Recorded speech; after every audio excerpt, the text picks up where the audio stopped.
Welcome back to Micro Matters, where we chip away at life's biggest challenges one small piece at a time. Today, we're sailing into the stormy seas of emotional resilience. And guess what? We're not just surviving, but learning to dance in the downpour. We'll explore how a sprinkle of gratitude can blossom into an oasis of positivity.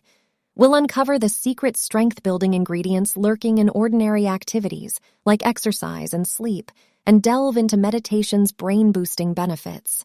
Full disclosure, this video is as much for me as it is for you. I'm in the throes of a divorce, already weathering a heavy storm in my life, and I'll share my toolbox of tricks that are currently helping me stay empowered despite this dark cloud above. You too can learn how to overcome challenging times if you're already in them. Buckle up for this whirlwind journey and let's dive right in.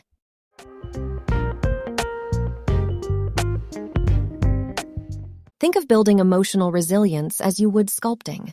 You don't transform a rough piece of stone into a masterpiece overnight.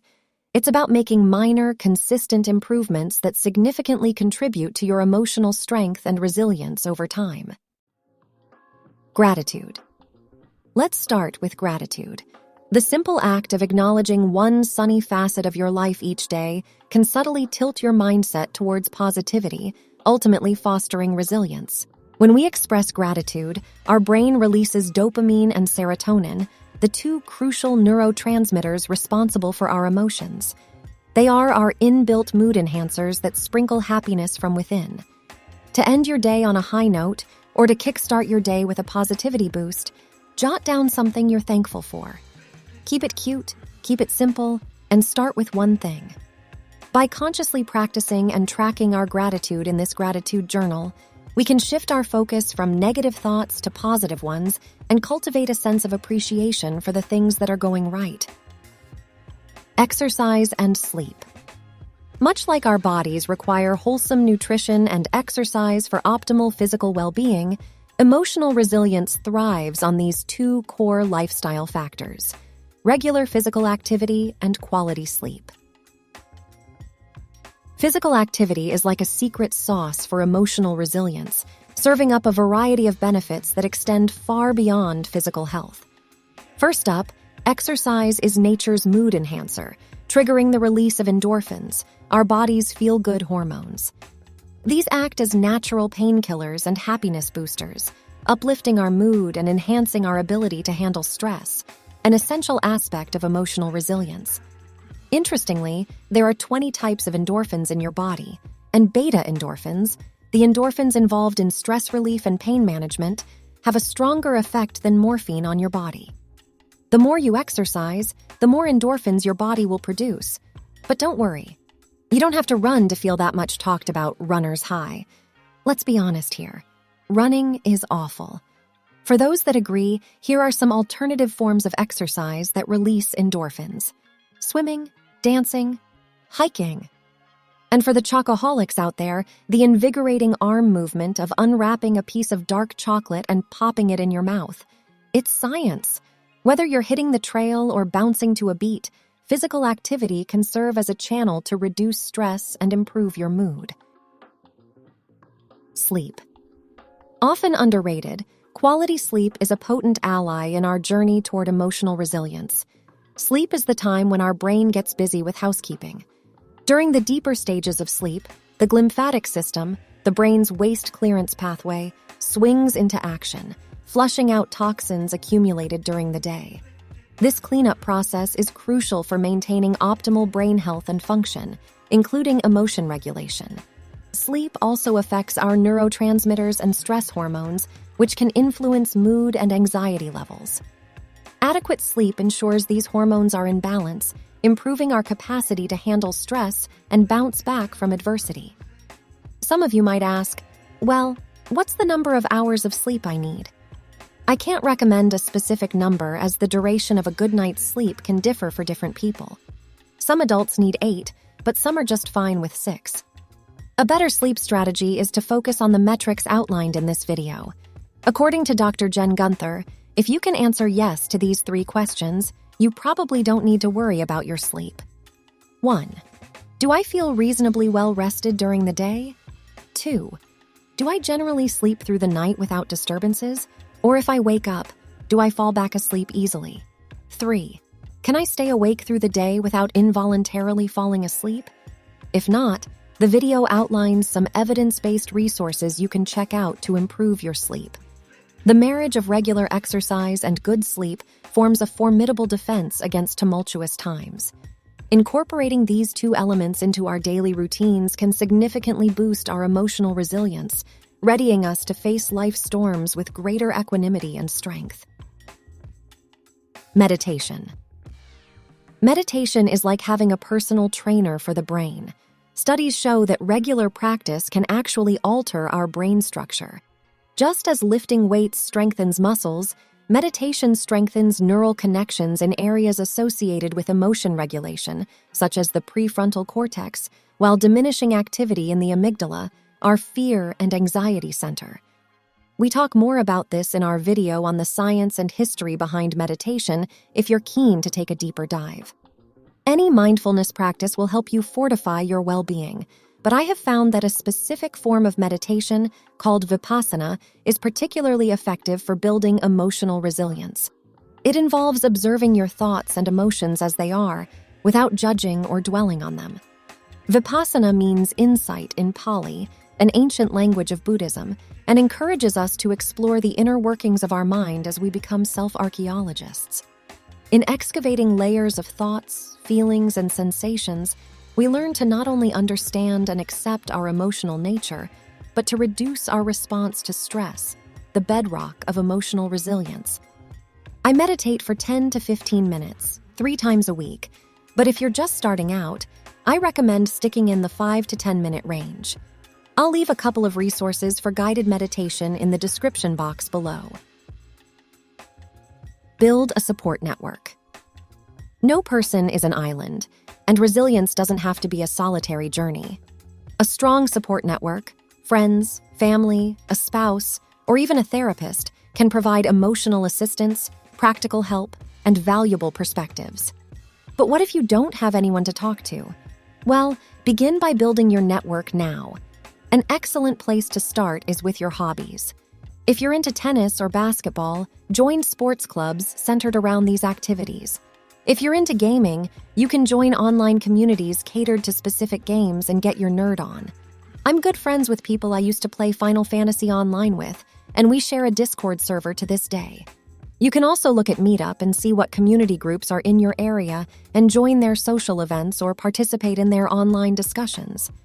Another option is to video call or text old friends and acquaintances, see if there is still something there. The world is full of people who can lend a listening ear, a helping hand, or advice when needed. It might seem like we're advocating that you make friends with people so you can use them. Well, we are. We're all on this journey of life together, and the point here is genuine connection and support in times of need. It's only a problem if you abuse or overuse your relationships. Here at Micro Matters, we believe that our interactions with our friends should be a please and thank you on both sides. But to have that reciprocal network, you must start building one now. As I mentioned earlier, I'm in the middle of getting a divorce. I tend to sway through an array of emotional states, grieving the loss of my relationship, wading through feelings of failure, or fearing what my life will be by myself, just to name a few. It has been a stress test against my emotional resilience, but I'm doing okay. I'm processing and working through things. And that's the most important takeaway about emotional resilience. It doesn't make you impervious. You will feel the things that life throws your way. It's just that you will not be ruled by those experiences. They will not cripple you. As an aside, if your situation is dire, we urge you to get help immediately from a professional. Search for a crisis or helpline that can help you with your circumstances. As for my situation, the first thing I did was activate my support network. I told my close friends and family, and they have been incredibly loving and present for me. Along with their support, I've been using the following 3 tricks to navigate this part of my life. 1. Labeling emotions. Dr. Matthew Lieberman, a social psychologist from UCLA, launched an intriguing look at the ties between emotions and brain patterns. He and his team showed participants pictures of faces expressing intense emotions like sorrow and despair. Initially, our brain's panic button, the amygdala, lit up like a Christmas tree. But here's the plot twist. When participants named the emotions they saw, like calling an angry face angry, the brain's activity shifted gears. The panic area calmed down, and another part, the right ventrolateral prefrontal cortex, or let's call it our control center, activated. This simple act of labeling emotions, or as the experts call it, affect labeling, worked like magic. It's like taming a wild animal. The moment you name your feelings, you can take control of them. Instead of being swallowed up by your emotions, you begin to feel safe and secure, like returning home after a long journey. So the next time you're riding an emotional roller coaster, try labeling your feelings. It's like holding the reins of your emotional horse. 2. Using values as a compass. When I'm stressed, figuring out what steps to take next can be challenging. Life keeps going despite my problems, and making decisions becomes harder because stress gives me tunnel vision. But I have found a guiding light, and that has been to use my values as a compass. Of the many decisions I had to make, I needed to determine where I wanted to live after my divorce. Obviously, not next door to my almost ex-husband. But should I move closer to my friends, closer to my family, or start over somewhere completely new? Deciding was daunting because there were pros and cons for every option. In her TED Talk, philosopher Ruth Chang highlights how recognizing and embracing our values can empower us to make hard choices and transform how we face life's challenges. Having clarity on our values enables us to align our actions and decisions with what truly matters to us, providing a sense of purpose and direction. I realized that I've always valued spending time with my family, and that became a beacon for my decision on where to live next. Recognizing and embracing that value enabled me to align my actions and decisions with what truly mattered. If you need a way to clarify your values, take some time to think about what's important to you in your life, and then write down the things that resonate with you, whether it be creativity, family, success, etc. Try and rank those values and then use them to guide your decisions. Difficult decisions become less daunting because you're creating the reasons for why you would pick one option over another. Reasons that genuinely reflect who you are. 3. Tapping into the grateful flow. Phil Stutz is a renowned psychiatrist with an impressive career spanning over 3 decades. He is known for his unconventional approach to psychotherapy, having developed a set of life tools to help individuals confront their problems and challenges. Stutz and his co-author introduced this process to the world in their best-selling book, The Tools. I'll drop the link for the book in the description box below the like button. The grateful flow is a mechanism that reminds you that you can't judge the nature of reality by your current challenging predicament. Every thought we have is either positive or negative, and this process activates the positive. Even if it seems like the clouds are around, blocking out your sun, the sun is always up there. We simply need a way to remind ourselves. First, close your eyes. Now, what you want to do is say out loud 2 or 3, at most 4, things you're grateful for. The smaller the thing, the better because it forces you to concentrate your gratefulness. You should let these things unfold slowly. Once you finish creating the first batch, continue naming things you're grateful for, but don't say them out loud. Just keep creating and savoring that stream of gratefulness. Then, the next thing you do is feel that you're going to create another grateful thought, but you don't. You block it. Instead, all you feel is the force that would make a grateful thought and hold on to that sensation. Let it wash over you as long as you can. The key to this exercise is not repeating the same things that you're grateful for. You want to make it a creative act.